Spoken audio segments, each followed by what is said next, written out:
Do you ever worry about what people might think if they're to discover that you're a Christian? Well, I don't know about you, but for me, this has been something that, I've wrestled with.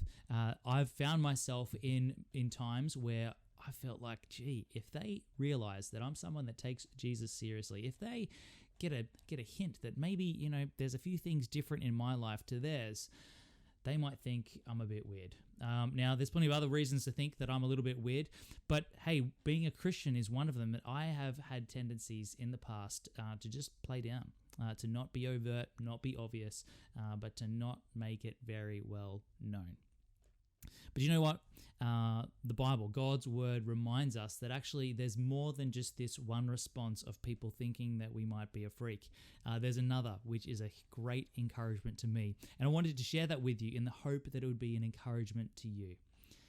I'd love for you to go with me to 1 Corinthians verse 18, where Paul writes to the church in Corinth. He says, "For the word of the cross is folly to those who are perishing, but to us who are being saved, it is the power of God."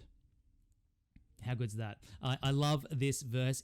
What it does for me is it lets me know that, hey, actually, Louis, there's two options of how people may perceive your life in your life as you seek after Jesus. If you are seeking to live a gospel-filled life, if you are someone that is taking Jesus seriously and, hey, not living in the ways of the world so that you might do that, there's actually two responses. There's not just the one where everyone will think that you're a freakazoid, but there's another where actually they'll have a sense of the power of God in your life.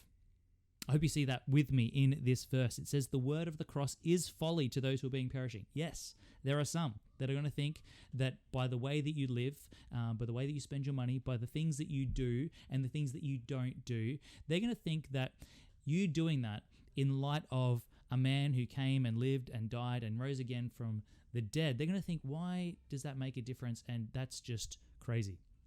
But there's also another group, isn't there? There's the group, as Paul puts it, those who are being saved.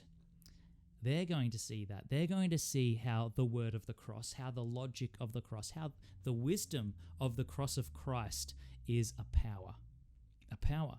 Now, people may not phrase it in that way, but they're certainly going to be curious as to what is going on in your life.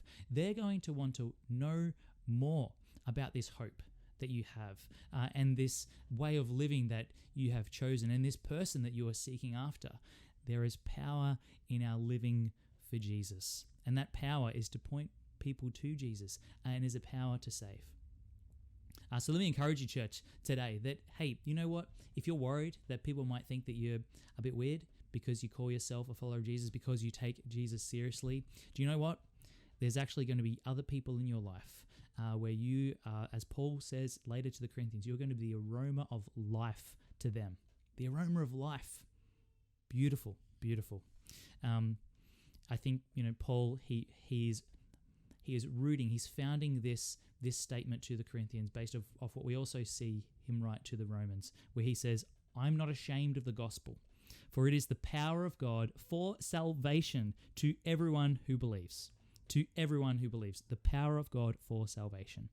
So church, let me encourage you this week to be someone that is seeking to live after Jesus, because as God is at work in your life to help you live for him, your life may be actually what helps point others to him as well.